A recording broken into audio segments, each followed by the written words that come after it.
Hello दोस्तों, आप सभी का स्वागत है आप सबका अपने यूट्यूब चैनल परीक्षा क्रांति 2 में।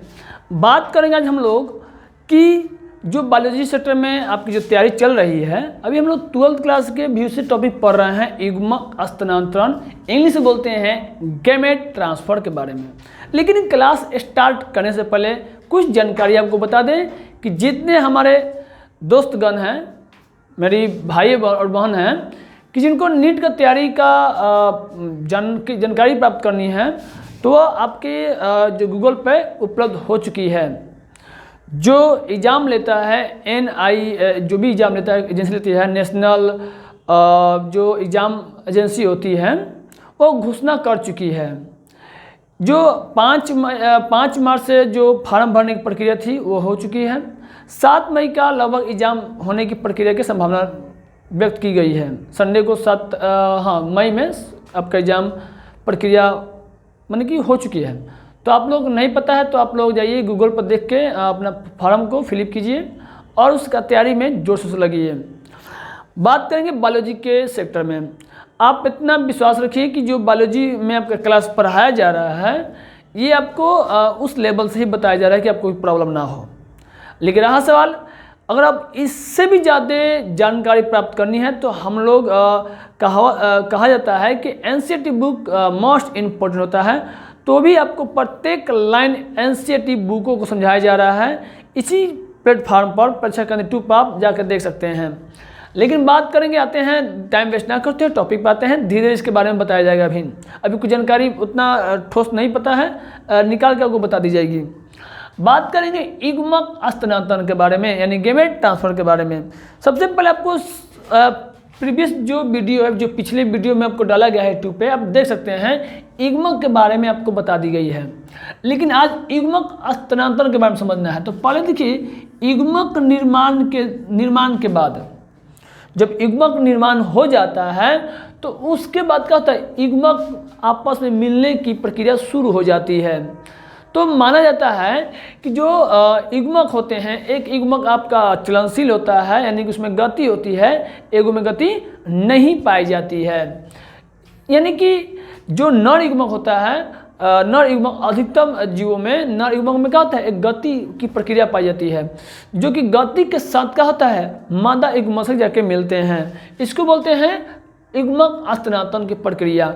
इतना आपको समझ में आ गया कि ये प्रक्रिया होता है। कुछ ऐसे युग्मक होते हैं जो जल के द्वारा भी युग्मक संलयन कर लेते हैं।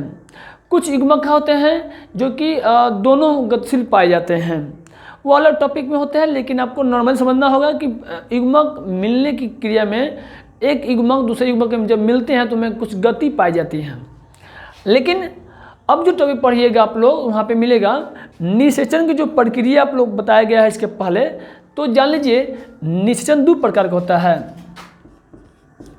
निषेचन, देखिए, कल के जो घटना होती है, घटना 3 तरह से आपको बताया गया था। एगो निषेचन के पहले, एगो निषेचन के बाद, और एक होता है निषेचन। तो निषेचन में जब घटना क्या होता है तो जान लीजिए, निषेचन होता है नर युग्मक और मादा युग्मक का मिलना होता है। लेकिन बता दूं कि 2 तरीके से होता है। एक युग्मक होता है आंतरिक होता है। क्या होता है? आंतरिक। एक आंतरिक निषेचन होता है और एक बाह्य निषेचन होता है।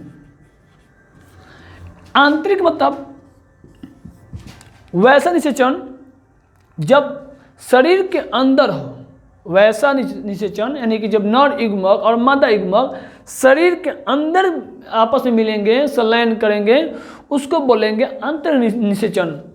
आज जब वैसा निषेचन, जब नर युग्मक और मादा युग्मक शरीर के बाहर मिलेंगे, बाहर संलयन करेंगे, उसको बोलते हैं बाह्य निषेचन। अब बाह्य निषेचन की हम बात करें तो इसमें क्या जाएगा, आपका जितने जलीय जीव होते हैं, कुछ शैवाल होते हैं, इसके अंतर्गत आते हैं। जबकि निषेचन की बात करें, गाय, भैंस, मनुष्य, सब इसके अंतर्गत आते हैं। तो टॉपिक के बारे में कुछ इसका लोग आप लोग नोट कीजिएगा, और नोट करते वक्त भी बहुत सारे टॉपिक आपको बता दी जाएगी। चलिए नोट कीजिएगा, आपका युग्मक स्थानांतरण। चलिए लिखिएगा, युग्मक निर्माण के बाद नर तथा मादा युग्मक नर तथा मादा युग्मक एक दूसरे के निकट आते हैं, जिससे निषेचन की क्रिया पूरी होती है। यहाँ तक नोट कर लिए। अगर आपको लिखने वीडियो को रोक के आप भी नोट कर सकते हैं। देखिए, मैं पहले बोल चुका हूँ कि जब युग्मक का निर्माण हो जाता है तो इसमें क्या होता है, पहले दोनों युग्मक, नर और मादा युग्मक आपस में नज़दीक आते हैं और आने के बाद क्या होते हैं, आपस में मिलते हैं। आगे लिखिएगा पैराग्राफ चेंज करके। अधिकांश जीवों में नर युग्मक चलनशील होता है। क्या होता है, चलनशील होता है। मैं बात को पहले बोल चुका हूँ कि जो नर युग्मक होता है उसमें गति होने की गुण होता है, यानी कि उसमें गति पाई जाती है, चलनशील होते हैं। तथा मादा युग्मक अचलनशील होता है, यानी कि मादा युग्मक में किसी प्रकार का गति नहीं होती है। नोट कर लिए। अब एग्जाम्पल की हम बात करें, जैसे शैवाल, ब्रायोफाइटा, टेरिडोफाइटा में नर युग्मक को मादा युग्मक तक पहुंचने के लिए जल का आवश्यकता होती है। नोट कर लिए।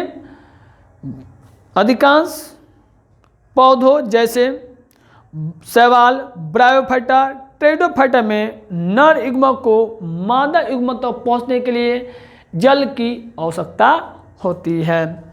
यहाँ तक किसी को दिक्कत तो नहीं है, आपको मैं बात को पहले बता चुका हूँ। आगे गौर करते हैं।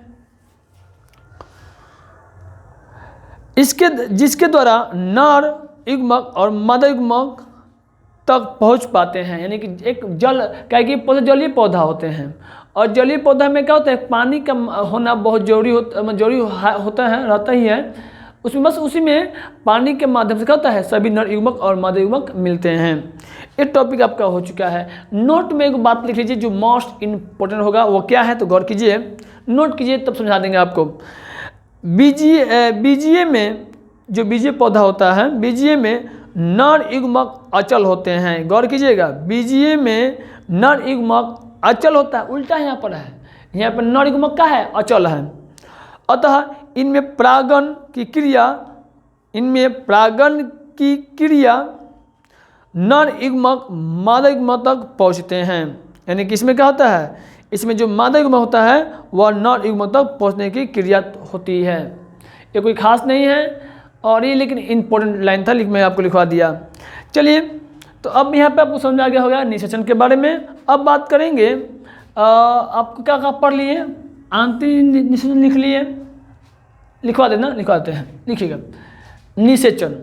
और आप लोग कल वीडियो देखे होंगे तो वो भी नोट कर सकते हैं, नहीं तो यहाँ भी नोट कर सकते हैं। स्टार्ट देख लिखिएगा निषेचन, इंग्लिश में बोलते हैं फर्टिलाइजेशन। जब नर युग्मक और मादा युग्मक आपस में मिलते हैं या संलयन करते हैं, उस क्रिया को निषेचन कहते हैं। निषेचन दो प्रकार के होता है, आंतरिक निषेचन और बाह्य निषेचन। आंतरिक से लिखिएगा, आंतरिक निषेचन, इसमें नर युग्मक और मादा युग्मक किसी जीव के शरीर में मिलते हैं, उसे हम लोग आंतरिक निषेचन कहते हैं। आंतरिक मतलब अंदर होता है। जबकि बात करते हैं दूसरे का बाह्य निषेचन। बाह्य निषेचन क्या होता है, जब नर युग्मक और मादा युग्मक शरीर के बाहर मिलते हैं, उसे हम लोग बाह्य निषेचन कहते हैं। आप नोट कर चुके होंगे। एग्जाम्पल के बाद जितने जलीय होते हैं ये सभी इसमें पाए जाते हैं। इसमें आपका मछलियाँ हो जाएगी और कुछ शैवाल हो जाएंगे। तो आगे बढ़ते हैं नेक्स्ट टॉपिक पे। चलिए, एक टॉपिक जो सबसे इम्पोर्टेंट होगा वो होगा आपका अनिषेक जनन। अनिषेक जनन, इसको इंग्लिश की बात बोलते हैं तो पार्थेनोजेनिस बोलते हैं।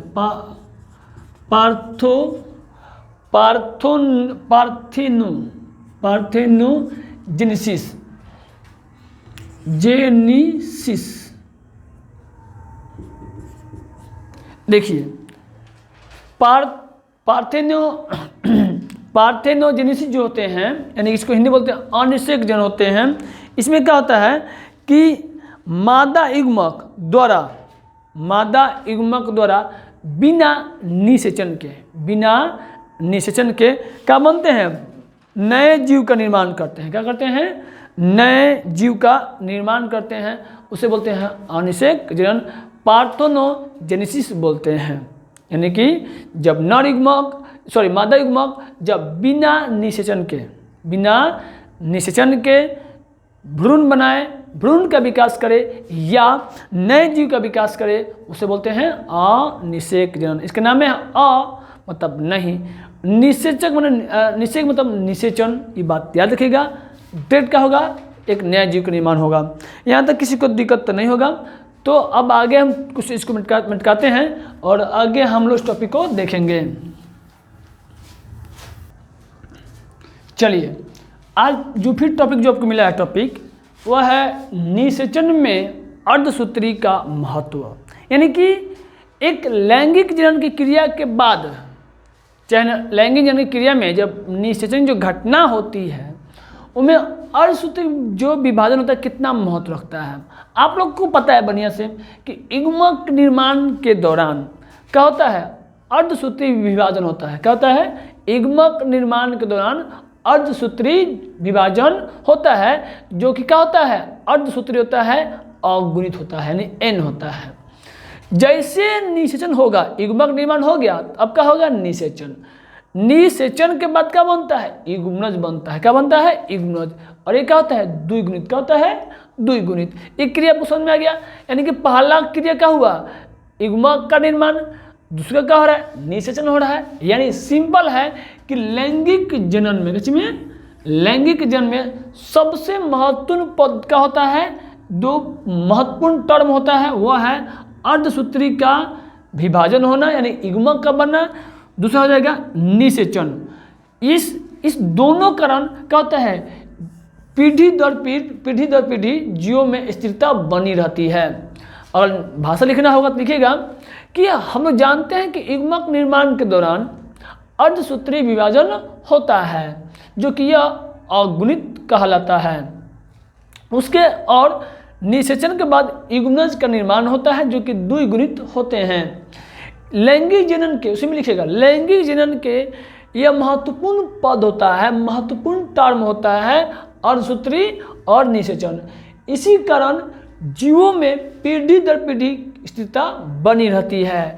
यानी कि यहीं पे टॉपिक समझ लीजिए, निषेचन के पश्च घटना, यहीं पे समझ लीजिए, क्या आप समझिएगा, निषेचन के पश्चीय घटनाएं। यानी इसके मतलब ये हुआ, आप पढ़ रहे हैं निषेचन के बाद की घटना है, तो मैं बता दूं कि यहाँ बनता है युग्मनज। क्या बनता है, युग्मनज। यानी कि निषेचन के बाद जब युग्मक मिलेगा तो क्या बनेगा, निषेचन। निषेचन दो तरह से बनेगा। जैसे अगर मान लीजिए अगर बाहरी इथी होगा, निषेचन होगा, बाह्य निषेचन होगा, तो उसको वो जो युग्मनज बनेगा वो बाहर बनेगा। जबकि जब आंतरिक निषेचन होगा तो वो क्या होगा, युग्मनज अंदर बनेगा। यहाँ तक क्लियर हो गया। तो युग्मनज का कॉन्सेप्ट क्लियर हो गया। लेकिन यहाँ पे एक और बात समझ लीजिए, निषेचन में आपको निषेचन के बाद, यानी टॉपिक यहाँ पर देखिएगा, युग्मनज के बाद कची, यानी कि जाइगोट के बाद क्या बनता है, भ्रूण बनता है। क्या बनता है, भ्रूण बनता है। एक बात याद रखिएगा, भ्रूण बनने की प्रक्रिया भ्रूणोद्भव कहलाता है। क्या कहलाता है, भ्रूण बनने की प्रक्रिया क्या कहलाता है, भ्रूणोद्भव कहलाता है। और याद रखिएगा, भ्रूण बनने के बाद क्या बनता है, एक चाइल्ड का निर्माण होता है, यानी कि एक शिशु का निर्माण होता है। ये आपको टॉपिक यहाँ पर क्लियर हो गया। चलिए, तो एक और टॉपिक रहेगा। टॉपिक क्या रहेगा यहाँ से, इसको मिटकाते हैं, तब आगे इस वीडियो को देखेंगे हम लोग, ठीक है ना। चलिए, अब टॉपिक रहेगा अंड प्रजनक। बात करते हैं ओविपरस के बारे में। ये वैसे जीव जो अंडे को देते हैं, अंडे देते हैं, जो अंडे देते हैं उसे बोलते हैं हम लोग अंड प्रजनक, ओविपरस बोलते हैं। पता है इसकी खासियत क्या है, जो ये अंडा होता है एक कठोर युक्त लेयर होता है, जो कि वो कैल्शियम का बना होता है। कैसे बनाता है, कैल्शियम का बना होता है। सवाल पूछा जाएगा कि जो अंडे का जो ऊपरी लेयर होता है किसका बना होता है, यानी कि जो आवरण होता है क्या बोलते हैं, वो कैल्शियम युक्त बना होता है। याद रखिए, सवाल पूछेगा टॉपिक में है। अब बात करेंगे, लेकिन पता है एक मधुमक्खी, एक और देख लीजिए यहाँ पर, सजीव प्रजनक, इसको बोलते हैं ओविवी प्रॉस के नाम से जाता है, जो डायरेक्ट जो मादा होते हैं, जो मादा के जो शरीर के अंदर ही क्या होते हैं, अंड होते हैं निषेचित, क्या होते हैं, अंड होते हैं निषेचित, और वही जब निषेचन क्रिया पूरा हो जाती है तो वह प्रसव क्रिया के द्वारा बच्चे को जन्म देते हैं, यानी कि जो डायरेक्ट बच्चे को जन्म देते हैं उसे बोलते हैं सजीव प्रजनन बोलते हैं, कहीं कहीं ज़्यादा यूज दिया जाता है। तो ये रहा आपका टॉपिक, और ये पूरा जो है टॉपिक खत्म होता है। लेकिन एक और सवाल यहाँ पर है कि ये जो मधुमक्खी होते हैं ये निषेचित और निषेचित दोनों के द्वारा जन्म देते हैं, बच्चे को जन्म देते हैं, यानी कि निषेचित और अनिषेचित दोनों प्रक्रिया होती है इनमें। तो ये टॉपिक आपका पूरा कंप्लीट होता है। मैंने किताब में जो है बुक है, मैं बुक से ही पढ़ाता हूँ आप लोग का, जो मेन टॉपिक है आपको ले चलते हैं, लेकिन बहुत डिटेल बताते हैं। और ये आप लोग का जो बायोलॉजी क्लास है ये हो गया समाप्त, क्या हो गया, एंड, यानी कि इसका क्या हो गया, हैप्पी एंडिंग हो गया। अब करना यह है कि आप पूरे चैप्टर को आपको देखना है। कल चलेगा प्रश्न का सिलसिला चलेगा, वो प्रश्न नीट के लेवल को भी बताया जाएगा। मिलते हैं कल, आज के लिए जय हिंद, हैप्पी एंडिंग।